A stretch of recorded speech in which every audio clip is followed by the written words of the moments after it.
Hey everyone, Mario again, coming at you another review. In case you're wondering off the top of your head why the video is a little different, I decided to try something different with this review, and I'm recording this on my iPhone. If it moves a little weird and falls over, it's because of how I have the thing.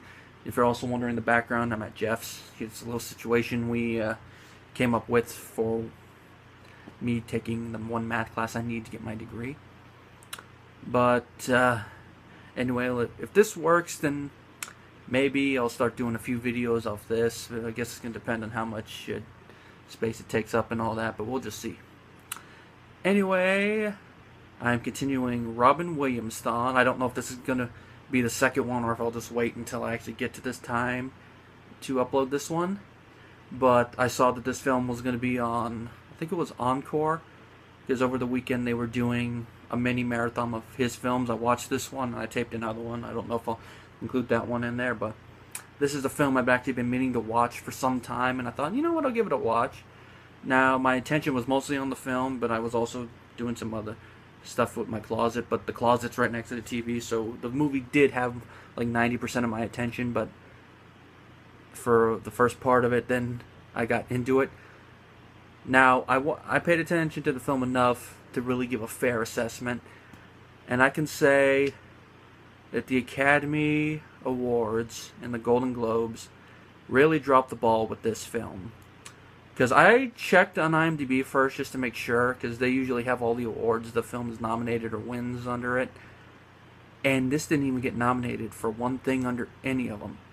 And that's a shame, because this is a Robin Williams performance that at the very least should have been nominated for Best Actor. Now, I will say that I'm glad he won the Saturn Award for Best Actor, so I'll applaud them, but the Academy really dropped the ball here. I think even directing it could have got, because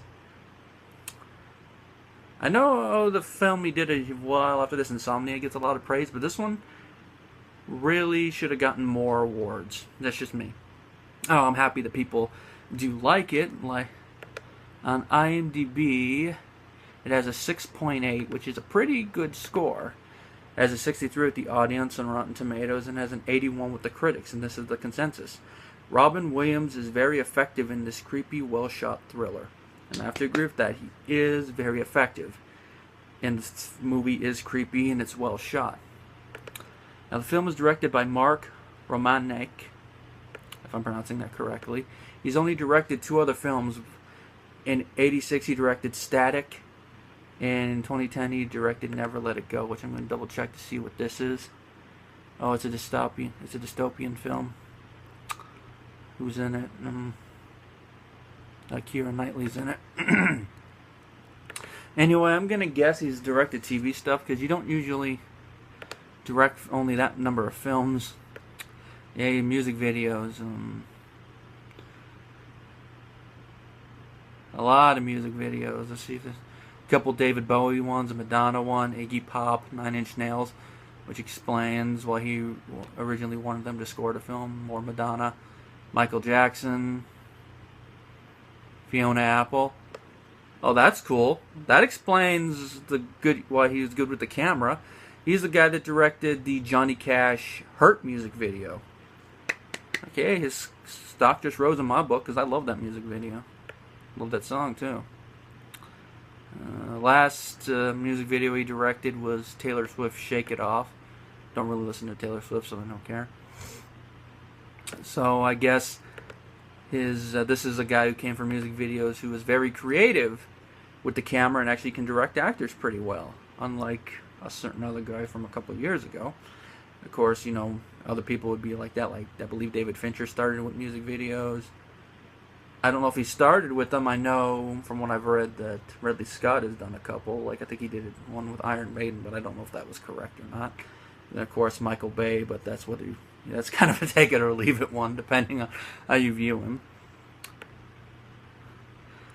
Now, in addition to Robin Williams, the film stars Michael Vartan, Connie Nielsen, Dylan Smith, Gary Cole, Clark Gregg, and Eric LaSalle. And of course, Vartan and Nielsen are our two main supporting characters. And of course, Williams is our main character. And this film basically is kind of a character study, because he's the main character. We follow him throughout the whole film, and we get a feeling for him, and we notice right away that there's something wrong with the character. Seymour Parrish is the character's name.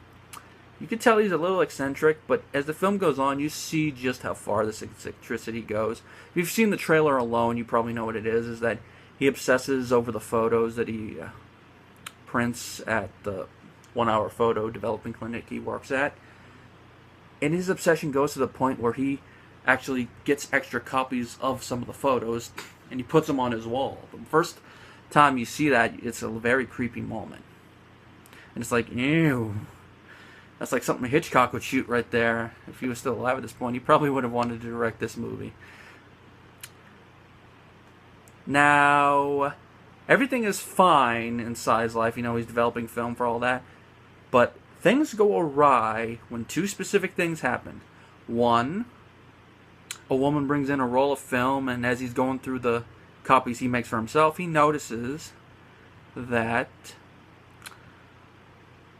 the patriarch of a family that he knows from developing their film over the years is in the photos with her in a very precarious situation, leading him to see that the man, Will, is having an affair. And the other thing is that his boss, going through files, notices that there's a discrepancy in the machine, that there are photos missing. I don't remember the specifics of it, but there's thousands of photos missing. Of course, Cy at first tries to pass it off as nonchalantly, but he gets fired. And this shatters him, and he eventually, goes after Will and all that. And I'm not going to spoil the ending of the film, but it is tense. And this is where the thriller aspect of it really comes into play. And of course, we sort of in the end do find out why Cy is the way it is. I'm not going to spoil it. It does kind of come out of nowhere a little bit, but it's one of those ones that come out of nowhere where you're not like, oh man, they really had to go there. It's one of those ones that's like, okay, they went there, but that makes a little sense, and that would explain his obsessions with photography. More specifically, like how he takes in looking at the lives and all that, and why he obsesses on the family being perfect, because his own family wasn't perfect. And I'm not going to spoil the thing, but to the level that his father was, it would, mess up anyone's mind. And Williams, as I've already mentioned a couple times, he's on top of his game with this, and he really nails home this character. The eccentricity of the character, the slight insanity of him, and then of course the emotion in that last scene when he's talking to the detective and he tells him basically what happened without actually saying it. It's just the way he words the detective kind of understands it. And the last shot of the movie is very, very vague. I personally think it might be in Cy's mind, but that's the beauty of the ending. It's kind of like the original Total Recall's ending, where it's up to debate whether or not it's in, whether Arnold's dreaming or whether it actually happened. This one, it's up for debate whether it's in Cy's mind or it actually happened.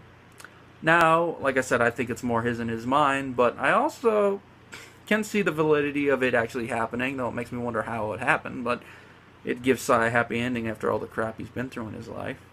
Especially considering it connects back to an earlier little moment he had of thinking through stuff.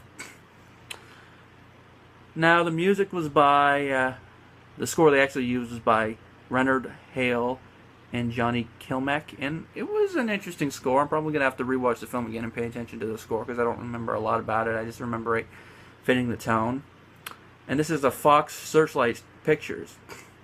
Once again, Fox's best movies in the last decade seem to be coming through the Searchlight Pictures.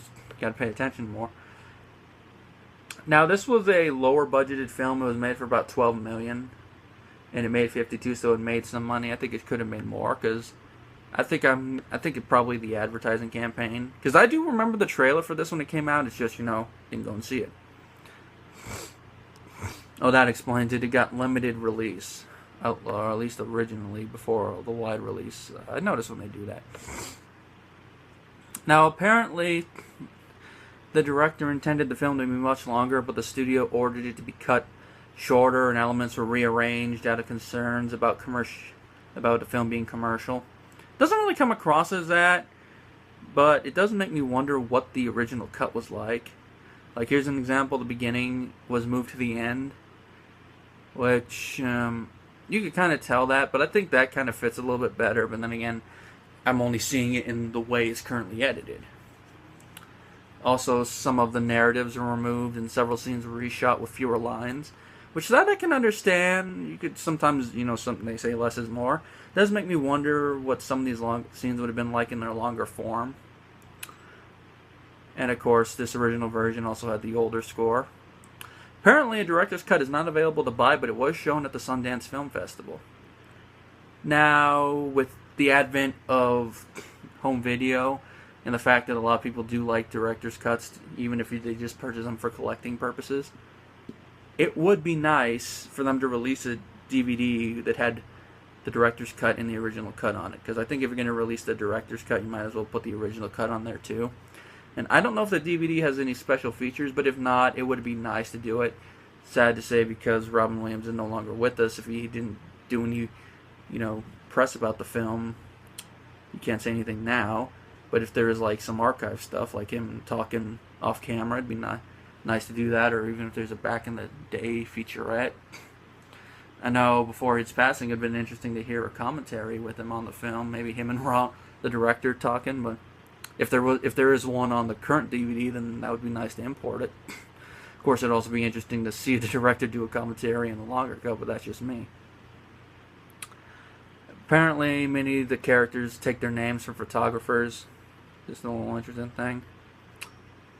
Oh yeah, there is a commentary on the DVD. Yeah, in the commentary, apparently Romanek stated that he was inspired by the Lonely Men films from the 70s, like Taxi Driver.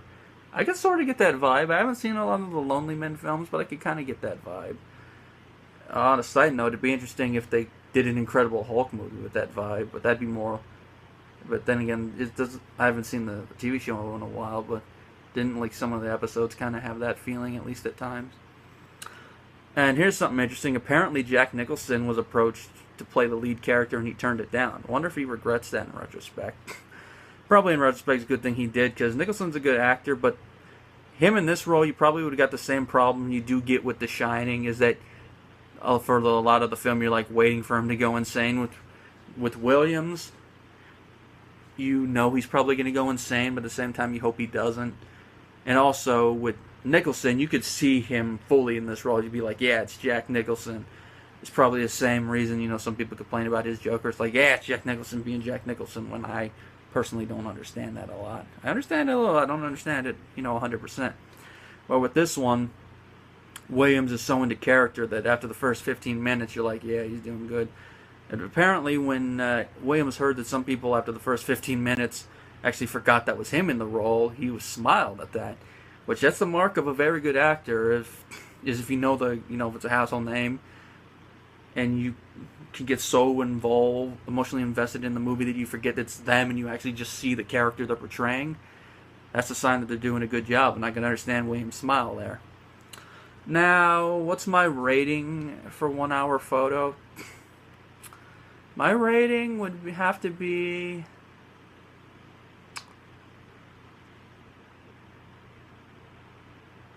a 4.5 out of 5, I believe, honestly, at this point. Maybe it might go down, maybe it might go up with a rewatch, but that's what I'd have to say, because I honestly don't really have any big problems with the film. I mean, I thought the pace was pretty quick. The film, in the edit I saw at least, is 96 minutes, so it goes by like that. It has a good pace. I thought the scenes were edited perfectly. There's not really a lot of comedy in the film, because it's a psychological thriller. It's a chance to see Williams in a very serious role. I know that he did some comedy in his Oscar-winning role in Good Will Hunting, but it was a more serious role with some lighthearted comedy. This one, not really comedy, very, very serious, and like I said, he got robbed of an Oscar nod, in my opinion. And obviously, this film does come with my high recommendation, especially if you are a fan of Williams' work.